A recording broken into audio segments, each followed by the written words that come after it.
ये एक कैपेसिटर हुआ, these are the two plates of a capacitor, ठीक है ना। इसको कनेक्ट किया एक बैटरी से,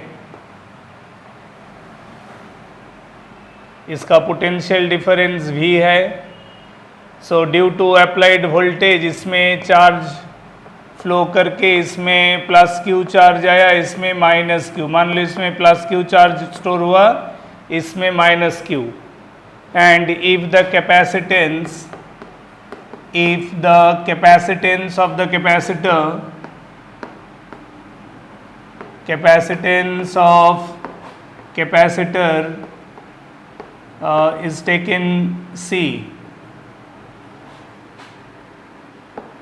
मान लो उसका कैपेसिटेंस है, charged up to V volt, charged up to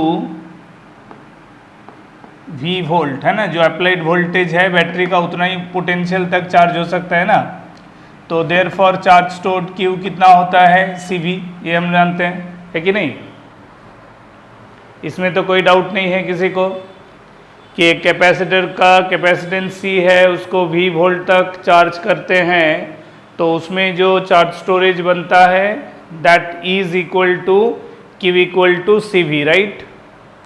अब सवाल ये है कि मेरा क्वेश्चन इसमें जो क्वेश्चन है वो ये है, what will be the work done, what will be the work done by the battery।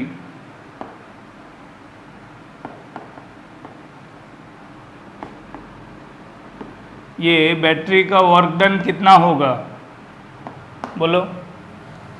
इसको चार्ज कराने में कौन किसका इस्तेमाल किए, बैटरी का वोल्टेज है ना, बैटरी का जो अप्लाइड वोल्टेज है उसी का इस्तेमाल किया गया in charging the capacitor whose capacitance is known to be C।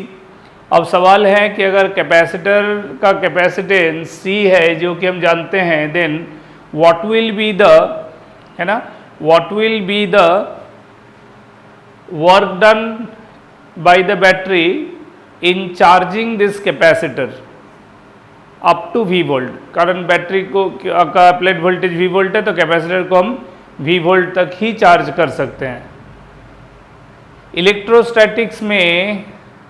Electrostatics में याद करो, हम लोग जब भी दो पॉइंट के बीच में A और B के बीच में अगर एक Q चार्ज फ्लो करता है ना, तो what is the work done in moving the charge from A to B, हम लोग क्या लिखते हैं,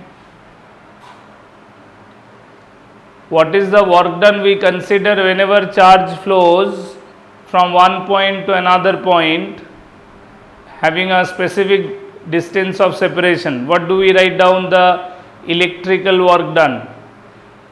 कहीं भी तुम अगर चार्ज पार्टिकल को छोड़ दोगे और चार्ज पार्टिकल एक डायरेक्शन में मूव कर रहा है तो इसका क्या मतलब है कि वहाँ इलेक्ट्रिक फील्ड का प्रेजेंस है। क्या किसी ऐसी जगह जहाँ इलेक्ट्रिक फील्ड का प्रेजेंस नहीं है वहाँ तुम एक टेस्ट चार्ज पार्टिकल को छोड़ दो तो क्या वो मूव करेगा, वहाँ नहीं मूव करेगा। हम लोग जानते हैं ना कि जब एक टेस्ट चार्ज पार्टिकल को इलेक्ट्रिक फील्ड E के प्रेजेंस में रखा जाता है तभी जाकर ना उसमें फोर्स लगता है, that is Q into E, हाँ या ना, बोलो ये बात सही है कि नहीं कि whenever we say that a test charge is experiencing force, so under which condition it can experience force, whenever you place it or release it in such position where there is an existence of electric field strength। तो इसका मतलब है कि कहीं भी अगर test charge अगर एक पॉइंट से दूसरे पॉइंट तक मूव कर रहा है without having its own energy, without having its own kinetic energy, एक टेस्ट चार्ज पार्टिकल का अपना खुद का काइनेटिक एनर्जी ना रहने के बावजूद भी वो अगर एक पॉइंट से दूसरे पॉइंट तक मूव करता है तो इसके पीछे रीज़न क्या है। देखो ऐसे भूल जाने से कैसे होगा, बेसिक कॉन्सेप्ट है। जब भी एक टेस्ट चार्ज दो पार्टिकल पॉइंट के बीच में मूव करता है इसका मतलब है potential difference between them, between A and B that into the magnitude of the test charge. ये फॉर्मूला होता है इलेक्ट्रोस्टैटिक वर्क डन का। Potential difference between 2 point through which the test charge particle is moving, that into the magnitude of the test charge. यानी कि हम यहाँ लिखेंगे work done is equal to VA minus VB, that into magnitude of the test charge. This will be the work done on the test charge particle because of its movement through a certain distance between A and B. तो बिल्कुल वही है कि जब हम लोग एक battery का वोल्टेज अप्लाई करके कैपेसिटर को चार्ज करा रहे हैं, तो इसका मतलब क्या है कि अगर इसमें टोटल Q चार्ज आया, तो यानी कि Q चार्ज फ्लो कराया गया पूरा सर्किट में Q चार्ज फ्लो कराया गया। वही charge during the process of flow it has been stored on the plates, because दोनों प्लेट्स उस पूरा क्लोज लूप के पाथ में एक जगह अरेंज्ड है। और चार्ज दोनों प्लेट में कैसे स्टोर हो रहा है, फर्स्ट प्लेट से सेकेंड प्लेट तक चार्ज हम लोग प्रोसेस देखे हैं, इंडक्शन के जरिए चार्ज फ्लो करता है एक प्लेट से दूसरे प्लेट। दैट्स वाई पहला प्लेट में पॉजिटिव जो कि दूसरा प्लेट में नेगेटिव आ जाता है। अब सवाल ये हुआ, इसका मतलब है कि इसको चार्ज करने में इलेक्ट्रिकल वर्क डन हुआ किसका, बाय द बैटरी। कितना क्या होता है electrical work done, potential difference between test charge.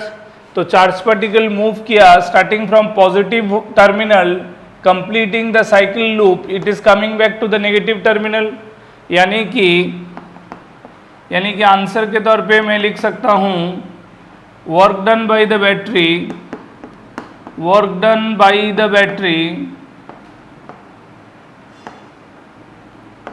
is equal to potential difference into charge flown।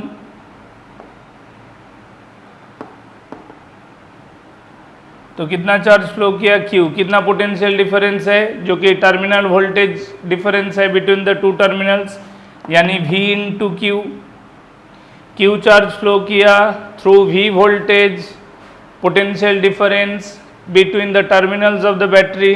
So work done by the battery होता है in charging a capacitor is VQ और QV। बात समझ में आया? Work done by the battery in charging a capacitor कितना होता है, जितना चार्ज उसमें स्टोर हुआ वही चार्ज एक्चुअली टोटल साइकिल को स्टेडी स्टेट में लाने का total amount of charge flown in the circuit, that into the permissible potential difference between the terminals of the battery. यानी कि पॉजिटिव और नेगेटिव टर्मिनल के बीच में जो डिफरेंस इन पोटेंशियल होगा which is EMF, which is known to be EMF value of the battery, तो तब वो हो जाएगा Q into V, that is Q charge flow किया through the V potential difference in charging the capacitor connected to the battery. समझ में आया कि नहीं? अब सवाल ये है कि बैटरी जितना इलेक्ट्रिकल वर्क डन करता है, वर्क डन का मतलब हम लोग क्या जानते हैं, जब भी किसी सिस्टम पे मैकेनिकली अगर बात करें, जब भी कोई मास पर पॉजिटिव वर्क किया जाता है, किसी पार्टिकल जिसका मास m है उस पे पॉजिटिव वर्क करने का मतलब है कि उसका काइनेटिक एनर्जी लेवल को बढ़ाना है कि नहीं। एक पार्टिकल हॉरिजॉन्टल सरफेस पे रखा हुआ है, उसमें तुम फोर्स लगाया और उसको डिस्प्लेस करा दिया थ्रू अ डिस्टेंसेस, तो इसका मतलब पॉजिटिव वर्क डन हुआ बाय द फोर्स F। तो जैसे ही by the force F positive work done होगा, इस वर्क डन का मतलब है कि यहाँ अगर इसका काइनेटिक एनर्जी 0 है तो यहाँ इसमें कुछ काइनेटिक एनर्जी E बन जाएगा। समझ में आया? तो force into displacement work done by the external agent will be taken into account as the gain in kinetic energy of the mass m। Are you getting my point? समझ में आ रहा है सबको? जब कभी मैकेनिकली किसी मास पे पॉजिटिव वर्क किया जाता है, यानी कि उसमें जिस डायरेक्शन में फोर्स एक्ट करता है अगर उसी डायरेक्शन में उसमें डिस्प्लेसमेंट कराया जाए तो पता चलेगा कि उसमें जो पॉजिटिव वर्क डन हुआ वो उसी पार्टिकल पर गेन इन काइनेटिक एनर्जी के बराबर है।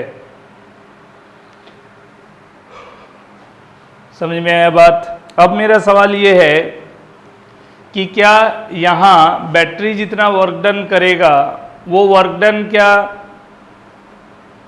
कैपेसिटर में, पूरा एनर्जी क्या कैपेसिटर में स्टोर हो जाएगा?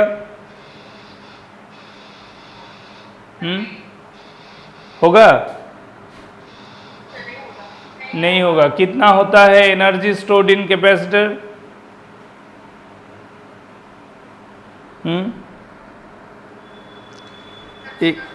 हाँ हाँ बोलो।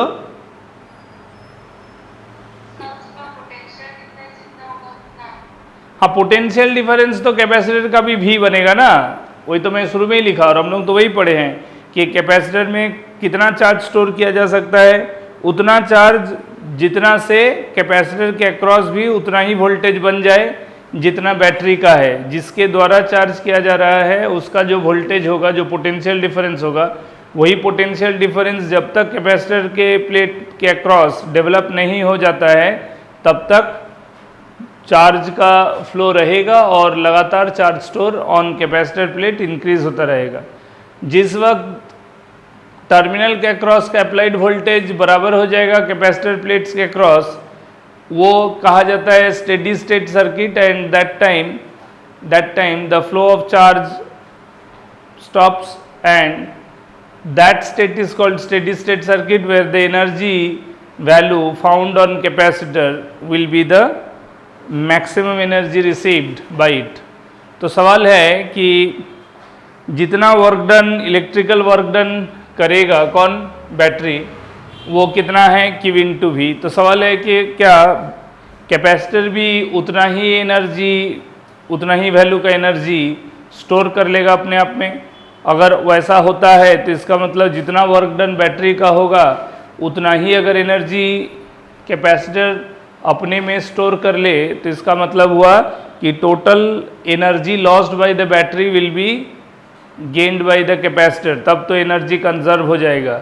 लेकिन अगर ऐसा नहीं हुआ तो तब फिर एनर्जी कंजर्वेशन नहीं काम कर सकता है इन कैपेसिटर सर्किट। ठीक है, तो सवाल है एनर्जी कितना स्टोर होता है कैपेसिटर में? क्या पूरा का पूरा इतना QV का एनर्जी स्टोर हो जाता है? ये हमको चेक करना पड़ेगा पहले, ठीक है ना? इतना लिखे हो तो फाइन। अब देखो general expression of energy stored in capacitor क्या होता है?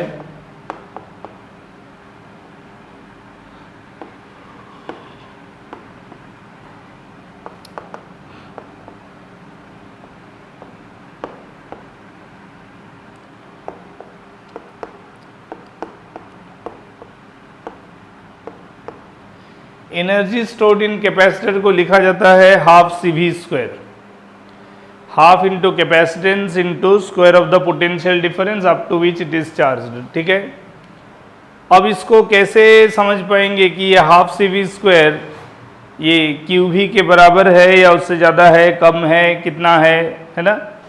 तो उसका तरीका ऐसा हो सकता है, energy stored in capacitor half CV square, इसको लिख सकते हैं हाफ CV इंटू V,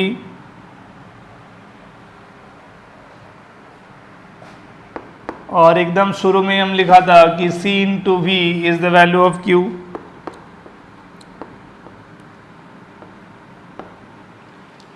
तो देखो अगर मैं वही पैरामीटर का इस्तेमाल करूं जो पैरामीटर हम इस्तेमाल किए हैं इन calculating the work done by the battery, तो उसके कंपैरिजन में देखा जाए तो एक बैटरी जितना वर्क डन करता है एक कैपेसिटर को स्टेडी स्टेट में लाने के लिए, पता चलता है उसका half of the work done can only be converted into energy stored in the capacitor.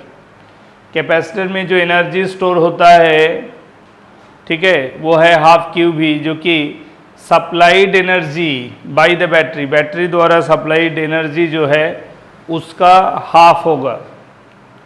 ठीक है, half QV is just half of QV, that is the work done by the battery in charging a capacitor. तो इसका मतलब half of the energy, total work done by the battery is QV, half of it as a potential energy that can be stored in the capacitor.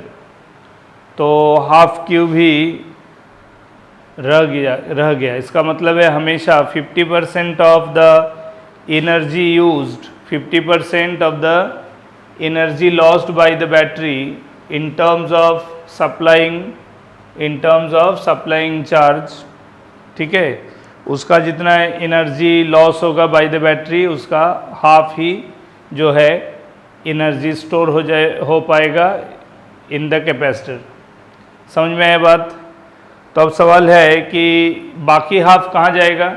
Energy खर्च करेगा battery in terms of work done, उस energy का half energy store होगा as a potential energy of the battery, बाकी half कहाँ जाएगा?